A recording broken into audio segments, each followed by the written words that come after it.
In this week's brand new episode of Hill Climb Monsters in Project Cars 2, we're getting into a bit of shake and bake action as the Ford Fusion stock car takes on our Azure Coast hill climb course. But with over 700 brake horsepower at its disposal, can this near 1.5 ton behemoth shimmy its way to a result? Let's go find out.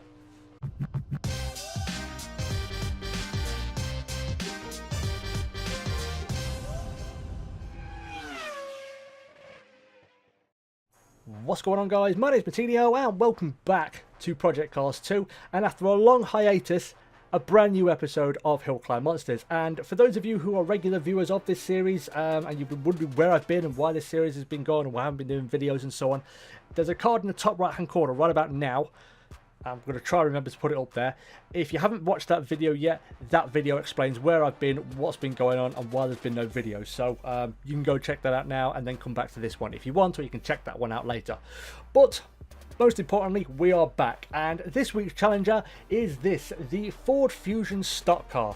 And the reason I decided to go for this car is because, well, recently we've just had the start of the 2019 NASCAR season, and while I'm not an avid viewer of NASCAR, I do on occasion partake in it and, you know, sort of enjoy it. I think the last race I watched from last season, I think it was the Southern 500, I think it was, where they had the throwback liveries.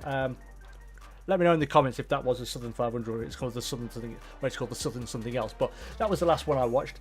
And the last season I watched really avidly was the season Mark Martin pushed Jimmy Johnson all the way. I think it might have been the 2012 season or maybe a little bit earlier, I'm not sure.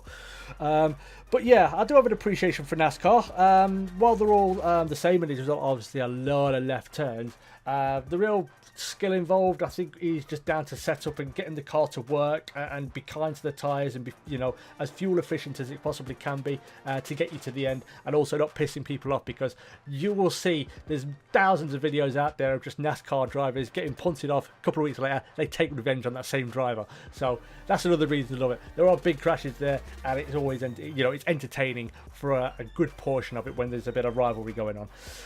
But looking at some of the stats now. And as we can see, produced in 2016, it is American, of course, being a Ford, falls into the stock car series category, of which it is the only car there, so there we go.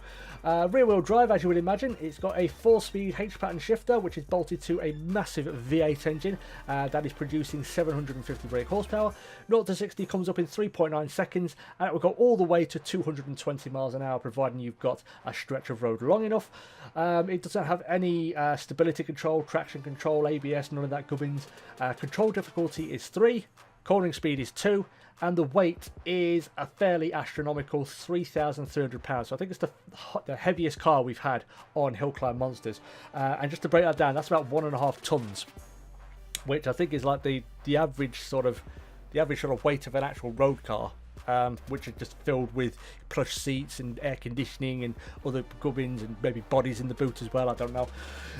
But yeah, so fairly heavy. Flying brick is the term I would use to describe it, and in terms of the practice and setup, it didn't disappoint in that regard, because it was like trying to drive a flying brick around this course.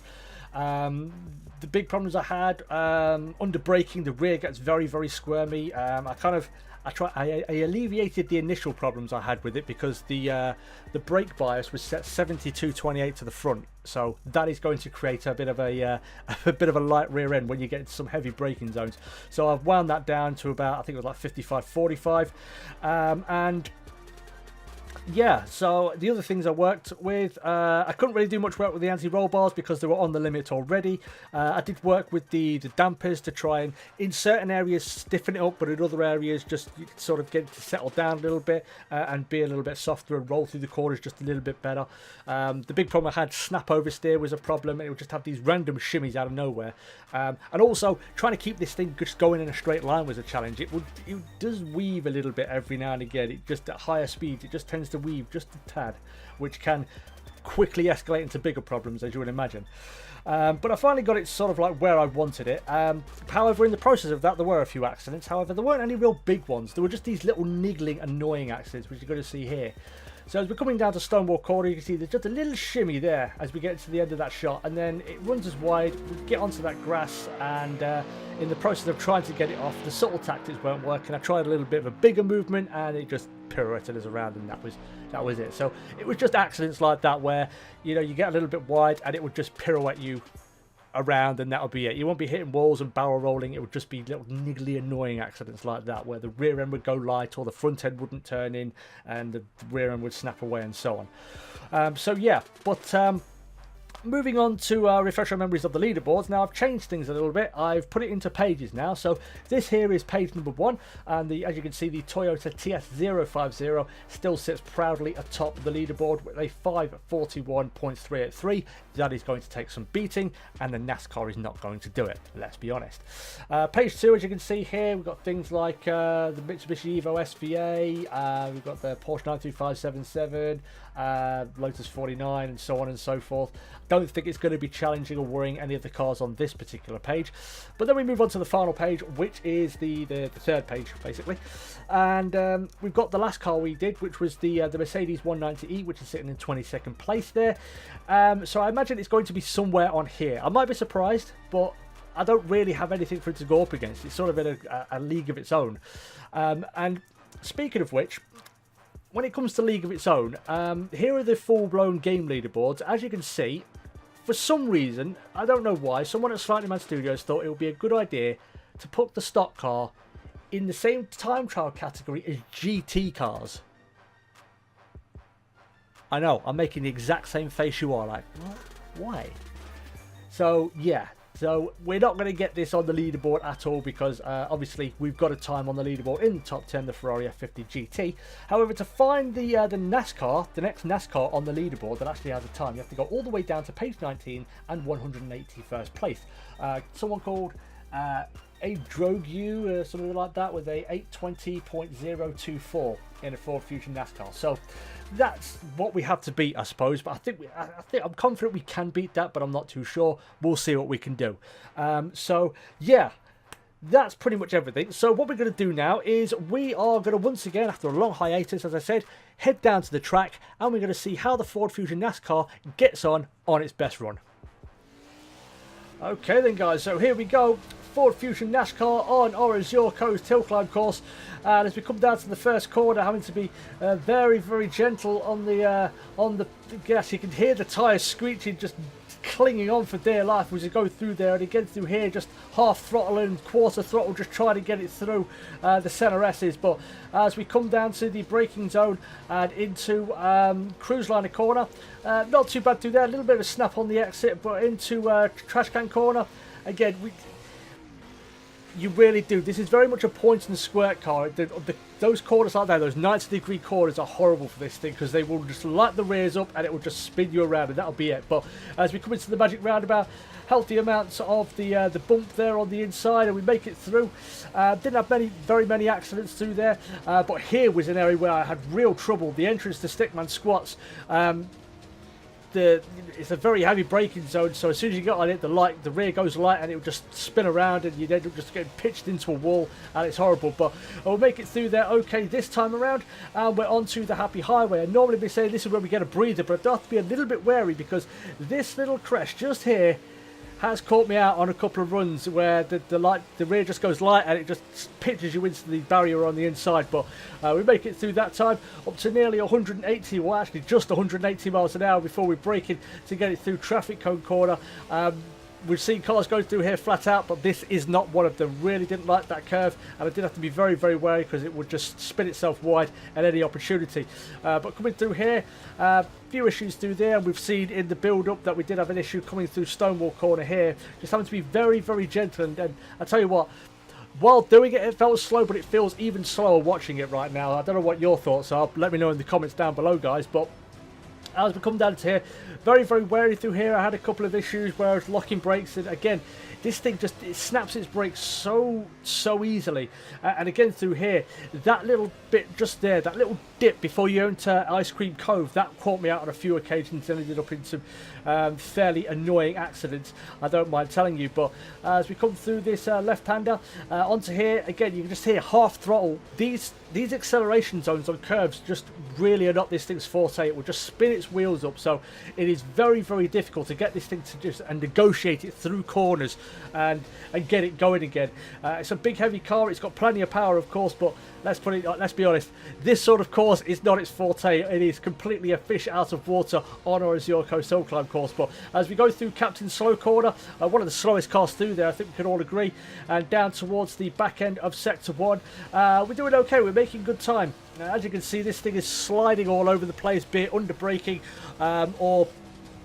or even just trying to get the thing going again. But as we come up into the entrance of Silver Spoon Village, again having to be wary through here, being gentle with it being very undulating in its nature. I do have to be careful, and through McDanger Curve now and onto Outrun. Did have a few accidents through here as well. You kind of have to freewheel it rather than brake to get it through some of these corners, because if you hit the brakes then it'll just snap shut. That'll be it. It's like a bear trap. And again, just freewheel it a little bit just to get it through there and up into Fraggle Rock Corner now. And yeah, not the fastest we've been through there. I probably could have taken it with more speed, but this thing just tends to, you think you maybe have it where you want it, and then it will just have a little bit of a shimmy, just a little bit of a, ooh, what was that sort of moment. But coming down into Bridge Corner, this was one of the more tricky ones. You can see we're going to run it just a little bit wide, get a little bit of a shimmy on the entrance to the corner there, just as I was about to turn in. So I had to just give it a snap of opposite lock just to settle it down and then turn in. So very, very late on there, completely missed the apex. And again through here, having to be careful. These areas where, you know, the ground's dropping away from you and rising up to meet you again.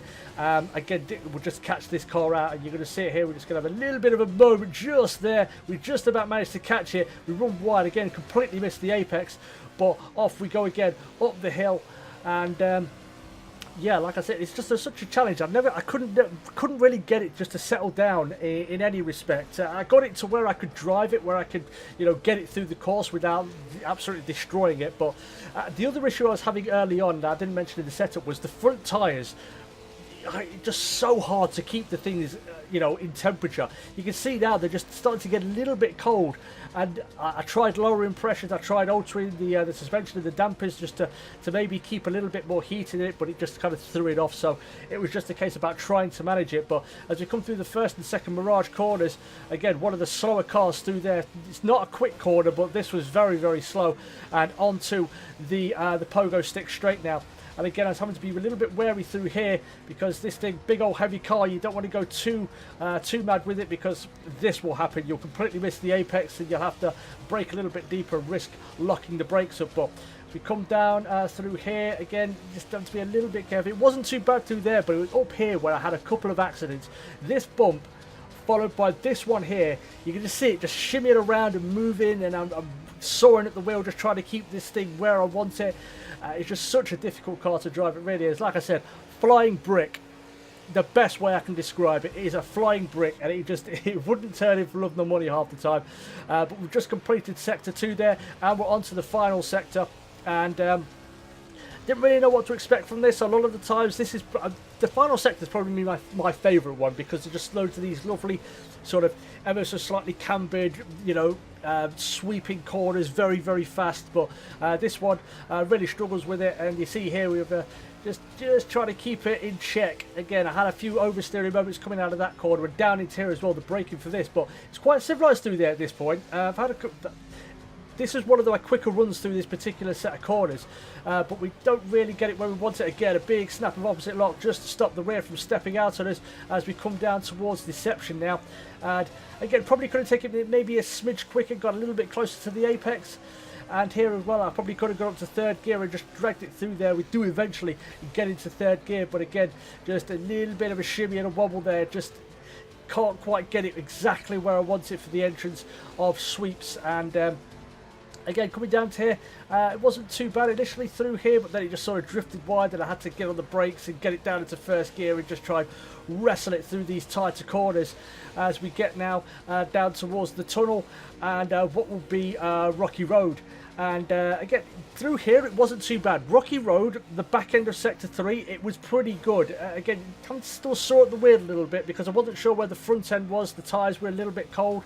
But yeah, I mean, this section was where it was at its best and where it was at its most comfortable, surprisingly. Through here especially, a lot of cars get tripped up through that particular corner with it being ever so slightly off camber, but this seems to take it in its stride. So it is a little bit of a temperamental thing, but as we come through the final corner, through the tunnel and down towards the line, it's going to be a time of 7 minutes 27.240.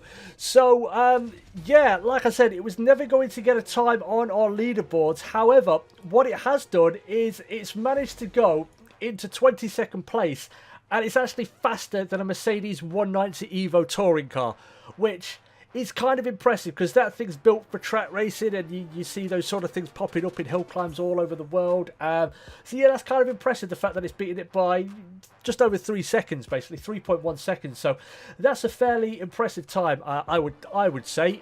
Let me know in the comments your thoughts, of course. But in terms of the full-blown leaderboards, as we can see, if it had have got a time on the leaderboards, it would have been in 92nd place there. So again, I'm relatively happy with it. We've beaten the other time by just over 50 seconds, so I'd say that's fairly decent run all in all. But yeah, so there we go. Ford Fusion stock car, a very, very challenging car to drive, but if you could find the sweet spot with setup better than I can, and I don't doubt there is anybody out there, I think most people can. If you can, I think this has potential to go a bit faster. I think you can maybe get a 25 out of this. I think I could get a 25 with this just here, because there were a couple of corners where I didn't clip the apex with the little squirmy moments, but I definitely think a 25 is possible, and maybe even a sub 25 with this particular car. But there we go, guys. That is the end of today's episode. So thank you everybody so much for watching. If you did enjoy this, you'd like to see more Project Cars 2 or just general racing content from myself, make sure you hit that like button and subscribe.